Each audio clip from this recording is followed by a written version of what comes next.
Sejam todos bem-vindos novamente aqui no nosso canal Transparência Condominial. Como sempre, não se esqueçam aí de ativar o sininho, se inscrever se já não forem inscritos. Semanalmente vamos estar aqui, como vemos fazendo já há algum tempo, com temas interessantes, em vídeos curtos aí que tenham, de alguma forma, uma contribuição aí para o nosso mercado condominial. Hoje nós vamos falar um pouco sobre a inadimplência, ou melhor, a gestão da inadimplência, que é um tema bem sensível nos condomínios e a época é bem propícia, né? Estamos entrando aí no mês de março e é a hora que começa a dar as confusões nas assembleias, né? As pessoas querendo chegar e ter a notícia de que consta lá como inadimplente, e a gente vai falar um pouquinho sobre essas diferenças aí, esses gaps de informação. Eu me chamo Sérgio Paulo, estou aqui junto com o Arnaldo, que daqui a pouco vai se apresentar também. E eu vou, antes de passar para o Arnaldo, vou só falar um pouquinho aí para a gente começar a discorrer sobre esse, que normalmente a gente encontra, né, em trabalho de auditoria, esse tripé, né, entre a administração do condomínio, a própria administradora e o escritório de cobrança. Então, são três entes que têm informações diferentes, né, sobre inadimplência, porque depende um da informação do outro e essa conciliação fica um pouco prejudicada. Em trabalho de auditoria, é normal a gente fazer pequenos testes e não conseguir chegar no número de consenso entre essas três fontes, e que é um dificultador aí para poder a gente chegar no número exato, já que não se há uma contabilidade. E, além disso, tem alguns casos ainda remanescentes de que a cobrança está dentro da própria administradora, e aí que eu passo a bola para o Arnaldo para ele discorrer um pouco sobre o tema. Sejam todos bem-vindos mais uma vez aqui no nosso canal Transparência Condominial. Como o professor Sérgio adiantou, sou Arnaldo Dias, sócio da Manager Auditoria. Hoje a gente vai falar um pouquinho sobre a gestão de inadimplentes, algumas questões que a gente encontra aí durante nossos trabalhos de auditoria. Como o professor Sérgio colocou, essa questão da administradora, né, muitas vezes oferece também serviços jurídicos. Hoje é interessante a gente colocar para vocês que a OAB Nacional obteve uma decisão judicial que veda que a administradora ofereça os serviços jurídicos, né? Faça essa venda casada de serviços jurídicos. Tem uma série de implicações, né? Além dessa questão de reserva de mercado, a gente não vou adentrar nesse tipo de discussão aqui, mas é importante a gente frisar o seguinte: no nosso trabalho de auditoria, o que a gente observa muito, que é interessante aqui de exemplo, principalmente quando a administradora trabalha com conta bolão. Muitas vezes a gente vê as administradoras nesse sistema, o condomínio está com saldo negativo na administradora, tá? E aí a administradora, muitas vezes, é comum a gente ver elas, inclusive, cobrando encargo, né, juros sobre esse saldo devedor. E aí a própria administradora, ou advogado ligado à administradora, faz a cobrança judicial do empreendimento.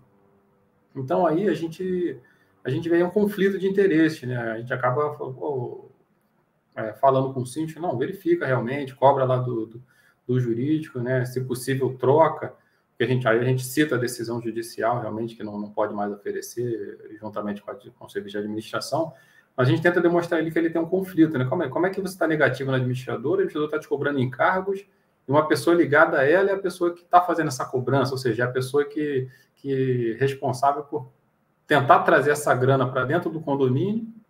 Mas, poxa, até onde ela está se esforçando para isso, já que a administradora está ganhando dinheiro também com essa questão do saldo negativo. Então, é isso que a gente tenta trazer para o síndico, demonstrar, né? Não, fica de olho, tudo bem, ela está prestando serviço, você entende que ela presta um bom serviço, mas realmente tem um conflito aí. Então, a gente tem que observar questões como essa. Sem falar também, né, Arnaldo, na questão financeira, que a gente vê uma preocupação muito grande na questão pessoal. Quem é que está inadimplente? Mas também a questão financeira precisa ser muito bem abordada, até porque a gente vive trazendo aqui a lembrança de que o condomínio não tem uma contabilidade. Então, o relatório de caixa faz a informação se perder mês a mês, né? O cara que não paga, o condomínio que não paga esse mês, ele precisa estar numa listagem confiável, né, financeira, de quanto que o condomínio tem de direito financeiro aí a receber, né, que seria o contos a receber, se nós estivéssemos falando aqui de uma contabilidade, estaria muito mais bem controlado. Como eu falei, às vezes esse controle não resiste a um teste simples de quantidade, valores, né, não recebidos no mês anterior, mais o valor acumulado, menos o valor recebido no mês corrente. Às vezes a gente não chega nessa conta lógica, que é uma conta matemática básica aí. Sem falar também dos outros problemas que a gente encontra de baixa de boleto, né? Você falou aí da conta pool, conta bolão, é difícil a gente administrar isso, já que essa informação ela está presa na administradora e a gente não tem muito como conferir. Se a gente estivesse falando de uma empresa comercial, a gente estaria falando em circularização, que não cabe também em condomínio, que a gente não pode bater de porta em porta ou enviar uma correspondência para cada condomínio para ele confirmar se pagou ou não a cota condominial. Isso, como eu já falei no início, gera uma série de transtornos, inclusive na hora de se adentrar à Assembleia, a pessoa está lá, quitou algumas parcelas lá de um eventual acordo ao advogado e eventualmente não foi repassado para a administradora ou não foi passado com tempo hábil, e aquela informação então se perde naquele momento e ele continua como inadimplente na relação lá de condôminos, mas ele está pagando, está honrando lá o pagamento dele, e que se essa confusão precisa fazer aquele controle manual ali na hora da Assembleia, às vezes nem se consegue. Então, é uma coisa que tem que ser evitada. Além de tudo, quando a gente chega num condomínio, que a gente está falando de prestação de contas, né? O próprio condomínio, o próprio morador vai comprar um apartamento, ele não se preocupa em saber qual é o valor da inadimplência, se tem alguma coisa atrasada, se tem alguma ação judicial, assuntos que a gente já abordou aqui nesse canal, porque, por exemplo, né, a gente tem vários tipos de características de condomínio. O condomínio no início de vida tem a tradicional inadimplência da construtora, que tem algumas unidades e que ela não paga o condomínio, a taxa condominial, a cota condominial, só faz quando vende o apartamento. Então, aquilo cria uma inadimplência enorme. Se você fizer um comparativo, né, as 2, 3 unidades correspondem a 70% ou até 80%, algumas vezes, do total de inadimplência. Então, tem que haver uma cobrança efetiva para que esse dinheiro retorne. Uma outra coisa que não se fala na inadimplência, né, na hora de se determinar o orçamento, que isso é um ativo que o condomínio tem. Então, aquele valor não foi recebido, mas ele vai ser recebido ou na próxima gestão ou em outras gestões, mas essa grana fica esquecida. Então, o condomínio, o orçamento é feito como se não tivesse nada, nenhum valor em caixa e nenhum direito a receber, quando, na verdade, você tem essa recuperação de inadimplência. Por isso que, às vezes, a gente vê o orçamento furado, né, e a gente pode abordar também num outro vídeo mais para frente, o orçamento furado, e que, da onde saiu esse recurso para que estoure o orçamento? De receitas também que não estava se esperando, que é esse recebimento aí de cotas em atraso, né? Hoje eu vou deixar os temas polêmicos só para o Arnaldo, e eu vou levantar aqui um outro, né? Com alguns condomínios em geral, comercial ou residencial, aceita ajuda ou contrata um condômino ou um proprietário que tenha lá uma expertise qualquer de cobrança, seja ele advogado ou tenha alguma empresa nesse sentido, para que ele faça a cobrança das cotas em atraso. Eu queria que você abordasse um pouco isso também, Arnaldo, para a gente. Não, beleza. Deixa a casca de banana aqui comigo. Não, então, vamos lá, pessoal. Falando sério, na verdade, hoje a gente tem encontrado bastante aí nos empreendimentos a contratação de próprios moradores para prestar serviços ao empreendimento, né? A gente não recomenda essa prática. A questão da cobrança judicial, né? Você contrata um advogado que é morador. Então, isso a gente... E aí, na hipótese, esse morador ter algum problema com a administração, ou mesmo ficar inadimplente, né? Esse morador que está prestando serviço para o empreendimento. Ali cria uma série de situações que vai dificultar uma rescisão, já vai ter motivo para conselheiro aí falar alguma coisa, fazer alguma crítica, ou outros moradores fazerem críticas também, ou questão poxa, o morador está recebendo do condomínio, quanto que ele está recebendo muito, está recebendo pouco, então cria uma série de questões aí que pode atrapalhar bastante a administração condominial.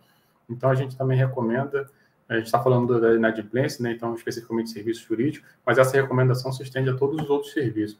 Evitem contratar moradores, deixe isso sempre o mais individualizado possível, né, para a gente não ter esse tipo de problema que a gente citou aqui. Então, essa é uma recomendação que a gente deixa aí para vocês também.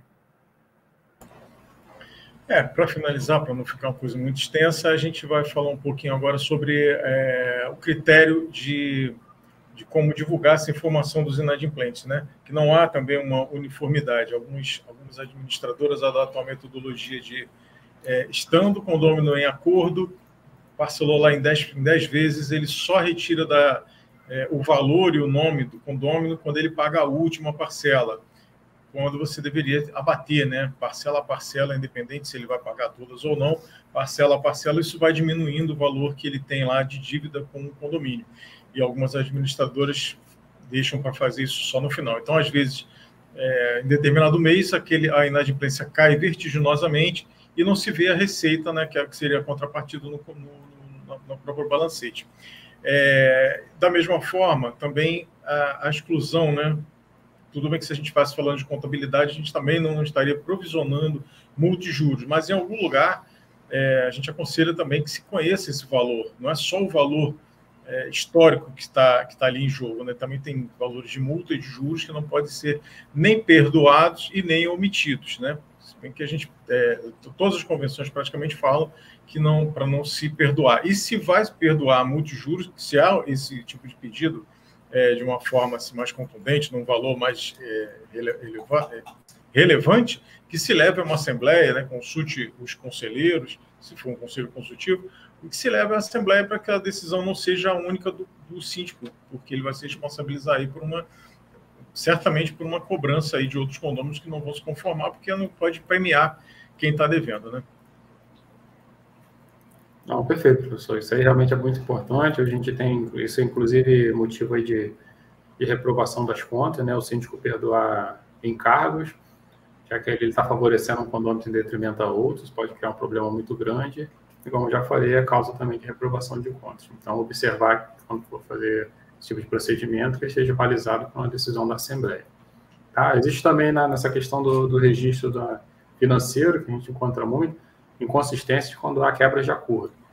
Né? Quando esse registro não é bem feito, e aí a administradora, como você falou, né, acaba fazendo esse registro aí de variadas formas, mas não determina um procedimento correto quando há quebra de acordo para fazer esses registros financeiros e manter o saldo correto no empreendimento. Isso também é importante ficar observando e importante também contratar auditoria preventiva para exatamente você não ter esse tipo de prejuízo, já que esses parâmetros realmente não têm normas técnicas para serem seguidas, então cada administradora faz de um jeito. Procure auditoria preventiva também para você não estar aí tendo prejuízo aí no seu condomínio. Professor Sérgio, já temos aí 12 minutos de vídeo. Acho que hoje a gente conseguiu ser bastante produtivo, falamos bastante itens aí para o pessoal observar. Eu agradeço aí o pessoal aí a audiência mais uma vez. Conte com a gente, coloque aí nos comentários aí sugestões aí de temas para os próximos vídeos. Um grande abraço aí a todos. É isso aí. Obrigado, Arnaldo, pela companhia de sempre. Obrigado a todos pela audiência e esperamos realmente estar levando conteúdo relevante para o mundo condominial. Até a próxima.